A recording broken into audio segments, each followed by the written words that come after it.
They successfully communicate it in a way that will ensure that everyone misses their point.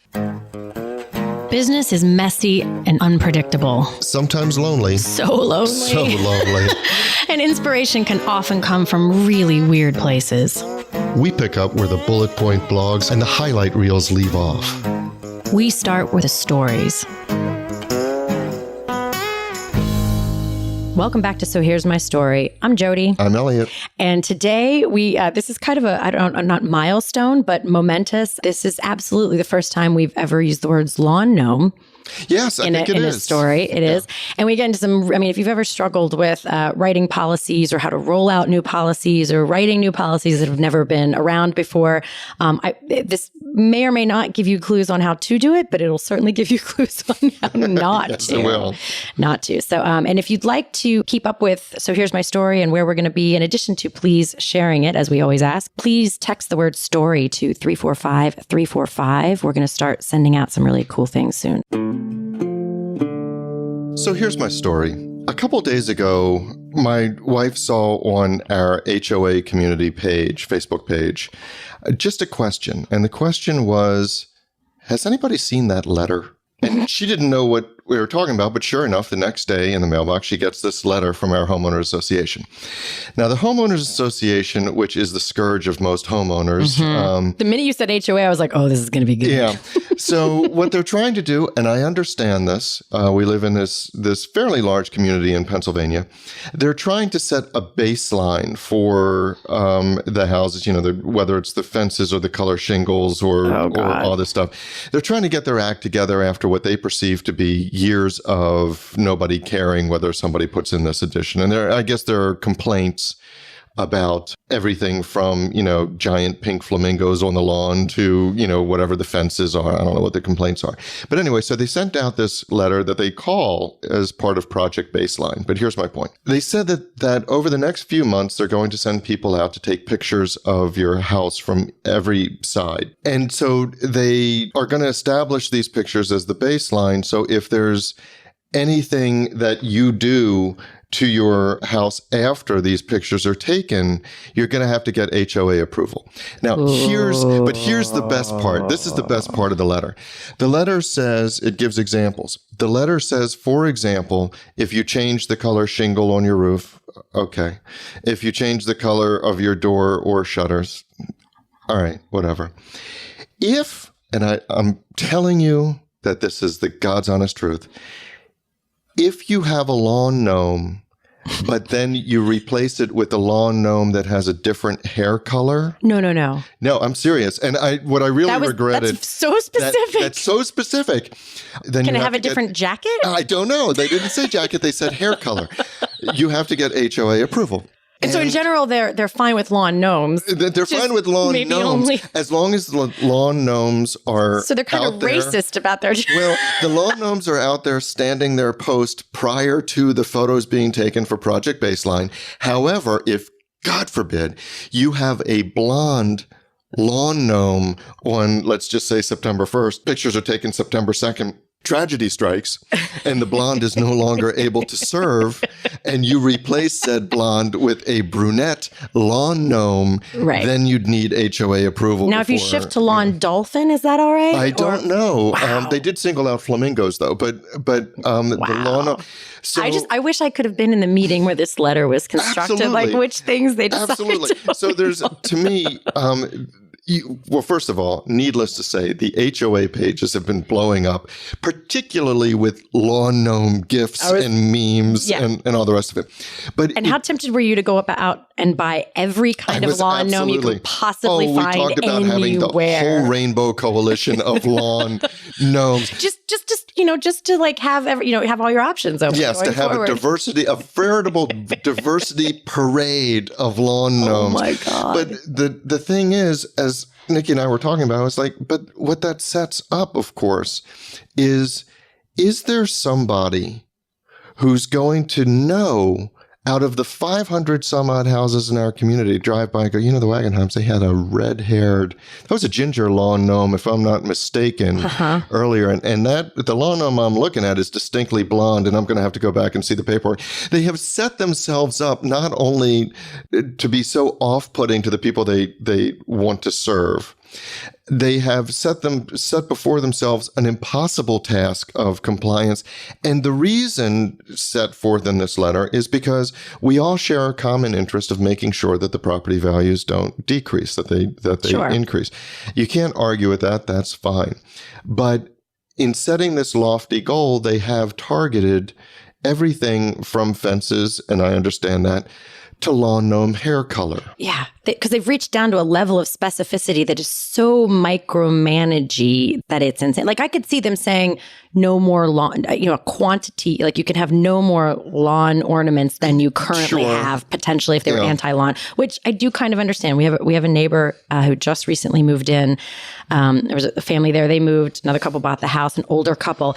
They are very lawn ornament centric, and like every week a few more come out. I think they're up to like 15 now that are just, there's all these everyone has that neighbor somewhere. It's it's a lot, but it's just such a level of specificity. I can't imagine even being able, like what level do they really want to monitor to that level? It also just cracks me up because it means someone, for that to come up, it means someone there's a story.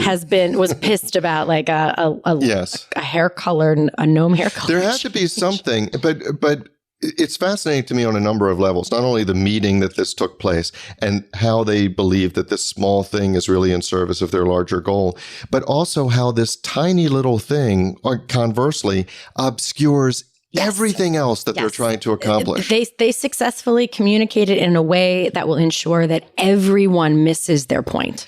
Correct. And will actually fight against the bigger picture goal, which everyone might have actually been able to get behind, even if they might have disagreed about some of the things. But now you've just made them like an enemy of because now everyone has something to focus on that's not the point. Right. In because look, unless it is the point. I don't know. Maybe it is the point. Maybe it's all about faction, the lawn gnome. But yeah, so I don't think anybody, first of all, nobody would disagree that it's in everybody's best interest to have the property values increase and certainly not decrease precipitously. Sure. So a level of upkeep, if they want to say, look, we've noticed that there are problems in lawns going, untended, whatever. So there are certain things that people can go, okay, I don't want you to come after me if I have one dandelion growing in the middle of my lawn, but okay, I can see that. And certainly if there's going to be a car up 1 block on the front lawn, I get it. And I don't think anybody would disagree with the need to police that. But they have in one letter, and really it was just a 2-sentence paragraph, they have they made a mockery of the whole thing. Yeah. And they've also set themselves up, even if that were going to be their policy goal, they've established an expectation or a warning of enforcement that is impossible for them to adhere to. Okay, there's like 9 things here that I want to talk about, but I'm not going to itemize them. I'm very quickly just going to tell this shortest little HOA story that's my favorite. I had a friend who got a letter from her HOA that said, in violation, because they had clearly set parameters. They weren't trying to do it after the fact, which is one of the points I want to get back to. They had very clearly set parameters when she moved in about what you can and cannot do. And she got this letter in the mail, a very strict, very angry letter about in violation of code 746, whatever it was, of the HOA, blah, blah, blah, blah. You must immediately take down, you're not allowed to hang laundry in your back or front yard. You must take down the laundry that's hanging. It's not okay, blah, blah, blah, blah, blah. To which she and her husband had a great laugh because it was not laundry. They were Tibetan prayer flags. Oh. That she had back, like there's a hammock and this like lovely fire pit area, and she had these Tibetan prayer flags hanging up. And so anyway, I just thought that was hysterical. But one of the things that I think is really interesting is, okay, so let's try to like put ourselves in the shoes of an HOA, because I think a lot of businesses find themselves in a place where you realize you need a policy for a thing, or you realize you need to set some parameters that have not been previously set. And that's really hard to do because you're at risk of having to say to somebody, in theory, which is why I kind of like the fact that they're doing this baseline. They didn't just come out and say, you can't have decks or whatever. Like they're saying like, okay, wherever you are right now is where you are. So they did that pretty well. Right, we're not going to go retroactive and tell you to tear off your deck. Because that would just be an unnecessary fight. Even if they think there's something atrocious that's there right now, they're sort of acknowledging. And they're willing to accept the shame on me for not having done something proactive beforehand. We hadn't set this up. So now we're going to set parameters. Wherever you are right now is kind of grandfathered in. So that was actually, I would say, done pretty well. Yeah, that makes sense. But then this decision about how far you go with the policy and where overreach happens. And I think overreach has two problems. One, it incites people to buck against the like you should only really set a policy or rules just enough to cordon in or stabilize or make clear what you need and no further, because unnecessary overreach, makes people react against it and they'll miss your point and they'll buck against the whole thing. But then also the other thing you have to think about is how much do I want to enforce? Like, do I really want to have to go around? I mean, do I want to have a rule? If everyone's leaving, pens everywhere, and do I want to go around and count the pens? I mean, I'm making this, that makes no sense. I was trying to think of something in an office where you do you really want to have to go look over somebody? Story, by the way, but go ahead. A pen counting story? I do. Go ahead. Of course you do. Of course you do. Just this level of overreach of, do I want to manage to that level of detail? Is a big question, I think, in how much rules you put around something. And to your point, are they really going to go around and inspect to that level of detail? Or, you have the other thing, which is, let's say that I hate my neighbor. And I noticed that they did put out a blonde lawn gnome months after the picture was taken when it was brunette. So I do my patriotic duty and I write into my HOA and I say, this is in clear violation because it's now blonde lawn gnome and not a brunette lawn gnome. So the HOA has several choices. They could do nothing. Which means it gets me, because I'm so angry at my neighbor that obviously my voice is not going to stop there. So I'm going to announce to everybody that the HOA didn't enforce this, and I'm angry as all get out that they didn't enforce it. Or the neighbor is going to say, yeah, they didn't enforce anything. But either way, you've revealed yourself to be a powerless organization or someone that doesn't live up to the expectations you set. Right. Or they have to send somebody out with a picture of the brunette lawn gnome and compare who's it. volunteering for that and job? then enforce it. And it lowers the standing of everybody even remotely involved with that particular task. Yeah. So, and I see, to get away from the absurdity that is lawn gnomes for a minute, I do see companies setting themselves up with aspirational policies, meaning let's say something that's far more serious, which is, or potentially serious. You have an employee that is complaining that he or she has been harassed or targeted or the subject of some interpersonal conflict in some way. You don't know right off the bat whether it is an unfair accusation, because some of those are out there, whether the person is just trying to get the other person in trouble, whether the complainant actually believes it but is misperceiving something, or whether it's a really serious thing. So the companies have to set up some expectation that there's going to be a place where these complaints can be safely made, where they can be fairly evaluated, and where appropriate action is going to be taken. However, I do see companies who will present with their employment manuals, for example, with a 9-step process of all of the different levels of investigation and what they're going to do and the people they rope in and the steps they're going to take and all of this. And I'll say to them, can you actually do all this stuff? I mean, this looks like General Motors would do, just a huge organization. I don't even know you have as many people in your organization as are necessary to rope into this one policy that you have. And they'll say, oh, no, we've never done that. And they write it because it looks good. It makes sense. They want to. Oh my gosh. But if somebody makes a complaint, they don't do that thing. They can't do that thing. They're not set up to do that thing. Yeah. They just think they should be able to do this thing, but they can't. So, So this lawn gnome thing gets me back to, all right, well, let's really take a look realistically. What is the enforcement that you're capable and willing to do? And you have it on the trivial from the lawn gnome to the really serious or potentially serious from employees. But I find that a lot of organizations do not realistically evaluate and then describe the procedures that they are able and willing to take. Yeah.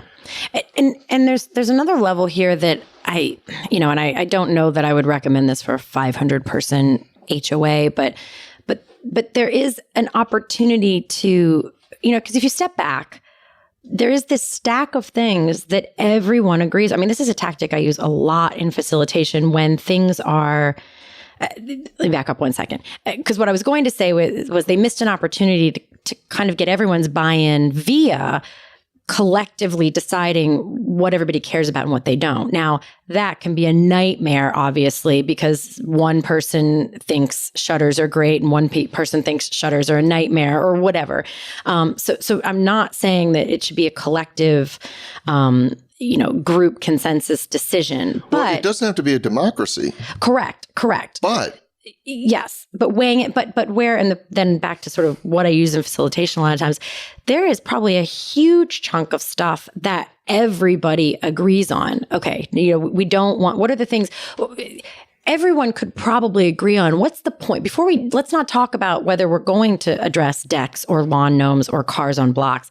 What is it that if you could get the group to just say, to agree on, maybe not all 500, but even just the people who care about it, say like, hey, if you care about this policy, come to a meeting, just simply get them to agree on what are we trying to avoid happening? Yeah. We just don't want a place to look so gross and trashy that it lowers property values. Okay, what are some of the things that make that happen? Right. I can't imagine at that point of the high level agreement conversation, someone is going to say, oh my God, property values are going to go down if a lawn gnome changes to brunette from blonde. Right. And if they did, they'd be laughed out of the room. Yes. And so there's a way that you can kind of filter a lot of the nonsense that will come up if you elevate the conversation and the discussion to a point and have as many people or at least the people who care about it there as possible to just address, like, what's the point? What are we trying to get at? What purpose is this supposed to serve? I actually used that word filter a minute ago. That a lot of policies are trying to filter out bad behavior or bad choices or unclear abuses of power or whatever. So you need the filter to do that. Actually, a filter is a great metaphor. There are those colanders that have the huge holes, and then there are like those like net filter sifter thingies that it's hard to get things through. Deciding what degree of filtering your policy needs to have, and no more than that, so that it doesn't slow things down and bog things down and become so cumbersome that it's more hassle than it's even worth. And then it doesn't, and then people either just ignore it or they find ways around it because it's nonsensical. They in ignoring it, they can dare you to do something about it. Well, that was my other question. Like if when you were talking about somebody coming out for lawn gnome enforcement, what does enforcement even mean for an HOA? I mean, they can't make you move. What are their... No, they can, but they can fine you. They can cite violations. They can, they can basically compel you through financial pressure to take down the deck And they can I guess because if you're part of that house, you have to be part of the HOA. You have to be part of the HOA. You sign when you buy the house. You sign the But they'd have to take you to court agreement for that, right? Yes, they would. So, but it's an enforceable document. But I can't imagine, that a judge is going to seriously listen to a lawn gnome complaint. But getting back to how you set it up, which is the meeting or whether it's a meeting or whether it's reaching out and agreement on the overall purpose. It doesn't have to be a democracy that if a bunch of people say lawn gnome that you actually have to adopt it, but it does make sure that people feel heard. That they have an opportunity to contribute, that they understand what this is and what we're doing. And so that's another thing that the HOA, they just rolled out this letter. The letter came as a complete surprise to everybody. Mm-hmm. So they were taking a shot, and I think it was correct that everybody would agree, I don't want my property values to go down.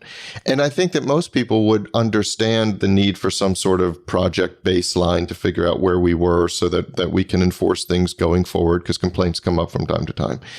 But then in getting granular without any kind of buy-in and then calling a meeting afterwards is a nightmare. It's such a nightmare to even just say, we're going to have one. And I think people shy away from that because there is this weird misperception. You bring up such a great point because I encounter this sometimes. I will have, owners or leadership team level people say, well, we don't want to ask for opinions on this or thoughts on this or input, because once they say that, then the expectation will be we're going to do that thing. And I'm always like, I think you might be surprised by that. Now, it is a really, this is one of those like two things are true at the same time kind of thing. It is true that if you have a clear thing in place and, somebody, if he says like, what would you like to see us do? And they list a bunch of things and you never do any of those things. If you never take on, or at least respond to why that's not like, this is a great idea. The reason we can't do that is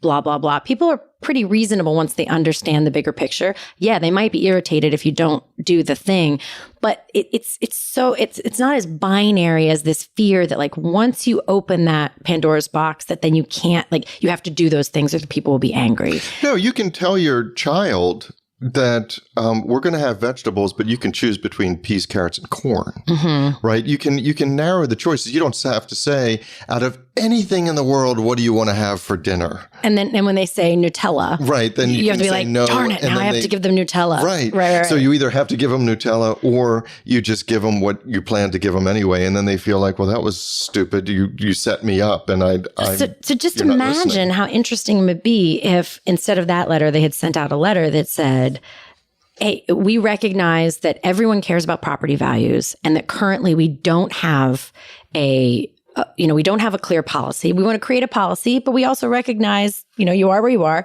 If this is something you care about and you have some thoughts around where we should draw the lines, submit your things here or come to this conversation. It's just a gathering of information, and then we'll figure out what the next steps are. Just have it feel like this process where people get to weigh in a little bit. It automatically filters. If you don't give a hoot about these things, you're not going to submit and you're not going to show up. Well, and the thing that's really interesting to me is they knew they were going to have a meeting. Yeah. They're going to have a meeting. Now the meeting they're going to have is going to be a freaking nightmare. Oh, I wouldn't go in 100 feet of that meeting. I can already feel how just absolute nonsense. Are you kidding? Nikki's going. She's bringing popcorn. I mean, so you've got two different kinds of people. Yes. But it's going to be a nightmare, and the meeting could have been so vastly different. So that's our story. But the discussion doesn't have to end here. No, it does not. In fact, we don't want it to. No, we don't. That is why we actually have our private Facebook group, which we started to make sure that we could get your comments, your rants, your thoughts, your stories. You can find links to that group as well as show notes and links to subscribe via email and how to find us just about anywhere you can possibly find podcasts at sohere'smystory.com. And you can also find us on Facebook and Twitter at SHMS Podcast. And since we know it takes a village. Yes, it does. We'd like to thank our village, our super talented, incredibly patient team. And occasionally snarky team. Yeah, but in the best of ways. In the best of ways. Snarky. Yes. Good mockery. So a huge shout out to the people who actually help us produce our show. First, our sound engineer, Tom Hansen. Thanks to Christy Schmier for our brilliant show notes and all the other fantastic writing she does for us. And to Taylor Mathauer for doing just a little bit of everything. Including wrangling us. Which is no small feat. No, it's not. This is Jody Hume. And I'm Elliot Wagenheim. And you've been listening to So Here's My Story.